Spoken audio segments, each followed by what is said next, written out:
नमस्कार, तुम्ही बघत आहात प्रखर न्यूज। भर दिवसा घरफोडी। देवळा तालुक्यातल्या मेशी गावात चोरट्यांनी दिवसा ढवळ्या लाखोचा ऐवज लंपास केल्यानं परिसरात खळबळ माजली आहे। ही घटना रविवारी सकाळी 10 वाजता घडली। नामदेव शिरसाट हे देवळा येथे बहिणीच्या घरी कार्यक्रमाला गेले होते। कार्यक्रम आटोपून घरी परतले तर घरचे कुलूप तोडलेले, दरवाजा उघडा आणि घरातले सर्व सामान अस्तव्यस्त। कपाट उघडे, रोकड गायब, सोन्याचे दागिने लंपास।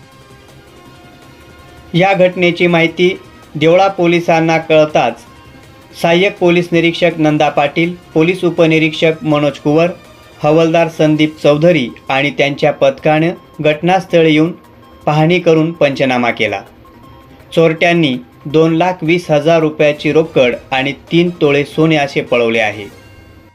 या घटनेचा पुढील तपास देवळा पोलीस स्टेशनचे पोलीस निरीक्षक सार्थक नेते यांच्या मार्गदर्शनाखाली सुरू झाला आहे। गेल्या महिन्यातही मेशी येथे याच पद्धतीनं घरफोडी झाली होती आणि आता दिवसा ढवळ्या दुसरी घटना घडल्याने गावात भीतीचे आणि चिंतेचे वातावरण निर्माण झाले आहे।